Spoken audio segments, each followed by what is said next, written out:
Good morning ladies and gentleman, boys and girls, welcome back to a fresh blog. আমি সৌরজিৎ, তোমরা দেখছো Riders Footstep from Digha. Already যারা এর আগের ব্লগটা দেখেছো তারা জানো কালকে রাতেরবেলা আমি দীঘা পৌঁছেছি। তারপর থেকে এখনো পর্যন্ত এই ফার্স্ট টাইম আমি অ্যাকচুয়ালি একদম সমুদ্রের ধারে এলাম। কারণ এক তো সবাই জানো যে দীঘা মোটামুটি নিউ দীঘার একদম পর থেকে আর ওল্ড দীঘার একদম এই সাইডটা ছাড়া অন্য কোথাও তো বিচে অলমোস্ট নামাই যাচ্ছে না, কারণ প্রচণ্ড জলের প্রেশার বেড়ে গেছে। জল অলমোস্ট রাস্তা অবধি আসছে। ওল্ড দীঘায় তো অ্যাবসার্ড সিচুয়েশন, কোনো মতেই নামা যাচ্ছে না। বাট দেখলাম অ্যাটলিস্ট এই পার্টটাতে একটা ভালো পরিমাণ জায়গা পাওয়া যাচ্ছে, তাই নেমে পড়েছি। সানরাইজ টাইম ছিল 5:17। গতকালের ভিডিওতেই বলেছিলাম যে সানরাইজে দেখা হবে। ঠিকঠাক সানরাইজ হচ্ছে, বিশাল কিছু সুন্দর তো আজকে হয়নি, তার কারণ চারিদিকে প্রচণ্ড মেঘ আছে, গরম খুব কম আর সুন্দর একটা ওয়েদার। মানে বলতেই পারি এটা তো আদর্শ টাইম দীঘায় আসার জন্য। দীঘায় ক্রাউড কিন্তু খুব আছে। ক্রাউড দীঘাতে সবসময় থাকে, অলমোস্ট বলতে পারো বছরে 365 দিনই ক্রাউড থাকে। করোনার টাইমে একটু কম ছিল কারণ লকডাউন ছিল যেহেতু, বাকি টাইম দীঘাতে সবসময় ক্রাউড থাকে। আমি প্রত্যেক বছর অ্যাটলিস্ট একবার করে তো দীঘা আসি। একবার বললে ভুল হবে, হয়তো 2-3বারও আসি কখনো কখনো। আমার দীঘা খুব একটা খারাপ লাগে না, একদিন দুদিনের জন্য বেশ ভালো লাগে। যেহেতু আমরা ওই নতুন প্রজেক্টটায় কাজ করছিলাম, কিছুদিন কোথাও যেতে পারিনি, তো প্রজেক্ট শেষ হওয়ার সঙ্গে সঙ্গেই বেরিয়ে পড়েছি। টাইম আপডেট এখন বাজে 5:20-25 মতন বাজে, জাস্ট সানরাইজ হয়েছে। আর এই হচ্ছে ফুল ক্লাউডি। আমার মুখটাও কিছুটা ব্ল্যাক দেখাচ্ছে, মনে বুঝতেই পারছো, বাট ওয়েদারটা খুব সুন্দর আছে। এক কাপ চা খাবো, তারপরে একবার রুমে যাবো, তারপর দেখবো কিভাবে দিন কাটে। তোমরাও দেখতে থাকবে।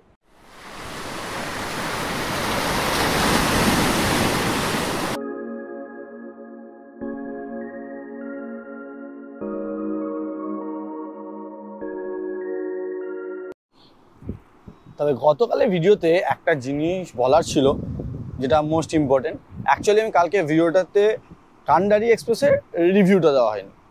আমার মতে কান্ডারি এক্সপ্রেস ঠিকঠাক ট্রেন, পরিষ্কার পরিচ্ছন্ন ছিল একদম অলমোস্ট শুরু থেকে শেষ অবধি। বাট ট্রেনটা ছিল প্রায় 1.5 ঘন্টা লেট। তো লেটটা নিয়ে কিন্তু একটা সমস্যা আছে, বুঝতে পারছো। তবে শুনলাম দীঘাতে এসে যে শুধু যে কান্ডারি এক্সপ্রেস লেট তা নয়, দীঘার অলমোস্ট সমস্ত ট্রেনই নাকি এখন লেট চলছে। সিগন্যালিংয়ের ইস্যু। এবার যদি সমস্ত ট্রেনই লেট চলে তখন স্পেসিফিকলি কোনো একটা ট্রেনকে কিছু বলা যায় না, বাট লেট ছাড়া বাকি ট্রেনটা ভালো ছিল।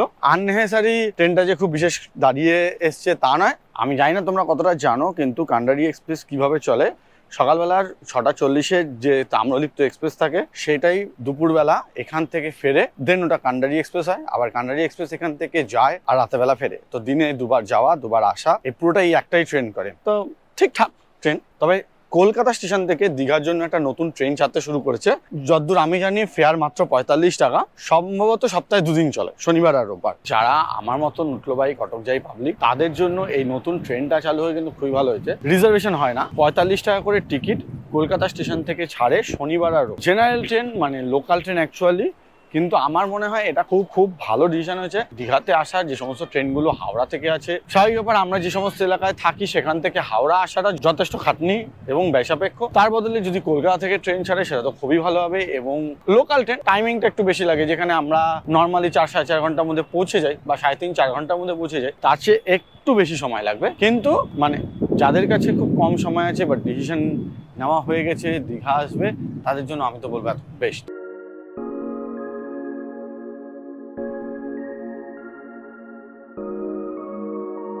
তো অনেকক্ষণ হয়েছে হোটেল থেকে বেরিয়েছি, আপাতত একবার হোটেলে ফিরে যাই, ব্রেকফাস্ট কমপ্লিট করি, তারপরে আবার বেরোবো যদি ওয়েদারটা এরকম থাকে। আর যদি বেশি রোদ ওঠে তাহলে আবার বিকেলের দিকে বেরোবো। চলো আগে আপাতত হোটেলে যাই।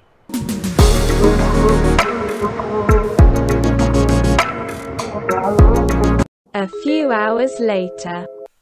ভাবছিলাম বেরোবো না, তবে বেরিয়ে পড়লাম। একটু ওয়েদার ভালো আছে, সেটা খুব ভালো জিনিস। সেকেন্ডলি কাল কখন চলে যাবো তারও কোনো গ্যারেন্টি নেই, হয়তো কাল যাবো না পরশু যাবো বা হয়তো কালই যাবো। কিন্তু যেহেতু আমি ওল্ড দীঘাতে আছি বা ওল্ড দীঘার থেকেও একটু সাইডে আছি, তো নিউ দীঘাতে যে নতুন জগন্নাথ দেবের মন্দিরটা তৈরি হচ্ছে সেটা এখনো দেখা হয়ে ওঠেনি। তো কতদূর কি তৈরি হয়েছে সেটা দেখার জন্যই বেরিয়ে পড়েছি। ভাবলাম যাই, অ্যাটলিস্ট ওয়েদারটা যখন ভালো আছে তখন দেখতে গেলে তো কোনো সমস্যাই নেই। এখান থেকে মেনলি সি বিচে যাবো, কিছু দূর হাঁটবো, হেঁটে যেখান থেকে টোটো বা অটো পাওয়া যায় সেখান থেকে ডাইরেক্ট অটো ধরবো, চলে যাবো নিউ দীঘা। এখান থেকে অনেকটা পুরোটা হেঁটে যাওয়া যাবে না, প্রপার ওল্ড দীঘায় থাকলে ওল্ড দীঘা থেকে নিউ দীঘা অবধি হেঁটে যাওয়া যায়।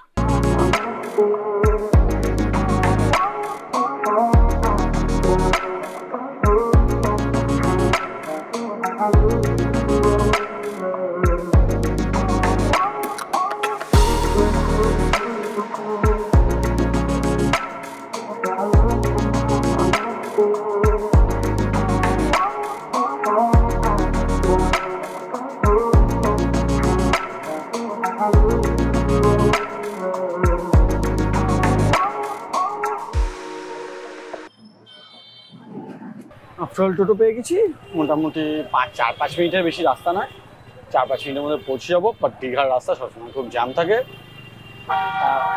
দেখতে পাচ্ছ আশেপাশে কত জ্যাম। ঘুরিয়ে দেখালে বা সামনে থেকে দেখালে দেখতে হবে রাস্তায় অলওয়েজ জ্যাম থাকে। আর এটা এখন নয়, সবসময়, অলমোস্ট সবসময়, মোটামুটি রাত্রি 11টা অবধি এরকম জ্যাম থাকে। তবে দীঘা আসার পরে এখন বাইকটাকে বড্ড মিস করছে। ভিডিডিস থাকলে এরকম টোটো অটো এইসবে চাপতে হতো না, ডাইরেক্ট ভিডিডিস নিয়ে হোটেল অবধি পৌঁছাতে পারতাম, এটা সুবিধা ছিল।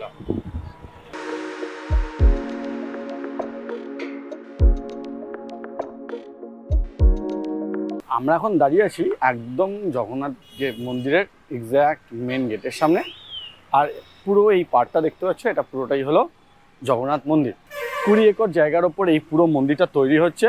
2018-তে অ্যানাউন্স হয়, 2023-এর মধ্যে এটা কমপ্লিট হয়ে যাওয়ার কথা ছিল, কিন্তু স্বাভাবিক ব্যাপার, এত বড় একটা কনস্ট্রাকশন তৈরিতে এইভাবে হয়ে যায় না। তো এখনও পর্যন্ত আন্ডার কনস্ট্রাকশন হয়েছে, ভেতরে যাওয়া একেবারে বারণ, মানে যাওয়ার কোনো পথে নেই অ্যাকচুয়ালি। শুধুমাত্র যারা অফিসিয়াল একমাত্র তারাই যেতে পারে, বাকিদের ভেতরে ঢুকতে দেওয়া হচ্ছে না। এই মন্দিরের উচ্চতা প্রায় 65 মিটার বা 213 ফিট। আমার ধারণা ভারতবর্ষে এটা হলো দ্বিতীয় বৃহত্তম জগন্নাথ মন্দির। এক তো পুরীতে আছে, সবাই জানো পুরীর জগন্নাথ মন্দির, দেখতে অলমোস্ট পুরীর জগন্নাথ মন্দিরের মতনই তৈরি হচ্ছে। আমার ধারণা ইন ফিউচার এটাই দীঘাতেও কিন্তু দর্শনীয় স্থানের মধ্যে এটা one of the most important থাকবে। আর সঙ্গে আর একটা জিনিস খুব বোঝা যাচ্ছে, এটা হচ্ছে বাঙালির নতুন তীর্থক্ষেত্র। দীঘাতে তীর্থক্ষেত্র বলে সেরকম কিছু ছিল না, ইউজুয়ালি শুধু ল্যাকশোর টাইম কাটাতে লোকে দীঘা আসতো, এরপর থেকে কিন্তু তীর্থও হবে। তো চলো, দেখা তো হয়ে গেছে, এবার আবার ফিরি, কারণ এটুকুর জন্যই এসেছিলাম। আমার তো মন্দিরটা দেখে বেশ পছন্দ হয়েছে। আই হোপ যখন এটা রেডি হয়ে যাবে it will a very beautiful thing. যেমন রাম মন্দির তৈরি হয়েছে তেমনই এটাও বেশ ভালো হবে। দেখা যাক কতদিনে শেষ হয়, কারণ রাম মন্দিরও বলতে গেলে কিছুটা আন্ডার কনস্ট্রাকশন তো ছিল যখন আমরা দেখতে গেছিলাম, আর এটা তখন পুরোই আন্ডার কনস্ট্রাকশন হয়েছে। যখন চালু হবে তখন দেখতে তো অবশ্যই আসবো, কতদিন সময় লাগে এটাই দেখার বিষয়।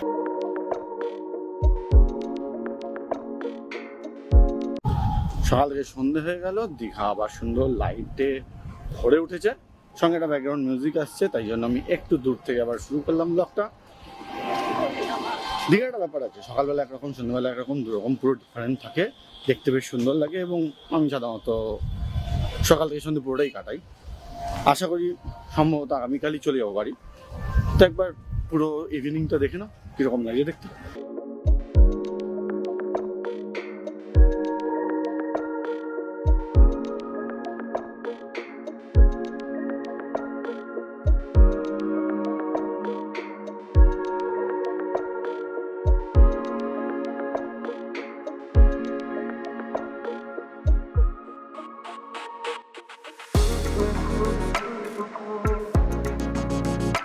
One eternity later. Good morning and welcome back ladies and gentlemen. Dinner করে ফিরতে হোটেলে অনেক রাত হয়ে গেল, আর যেহেতু এই ভিডিওটাই এই সিরিজের লাস্ট ভিডিও, তো শুধু ওটা হোটেল রুমের মধ্যে বা হোটেলের লবিতে ক্লোজ করার ইচ্ছে হলো না। সেই জন্য সকাল সকাল চলে এসেছি সমুদ্রের ধারে, সানরাইজ এনজয় করতে এসেছি। আগে সানরাইজটা দেখবো, তারপর চলে যাব রুমে, কারণ এরপর রেডি হয়ে বেরোতে হবে। 11:45-এর বাস আছে ওল্ড দীঘা থেকে বাড়ি ফেরার জন্য। এই ভিডিওটা এই সিরিজের শেষ ভিডিও, তো হোপ তোমাদের পুরো ভিডিওটা পছন্দ হয়েছে।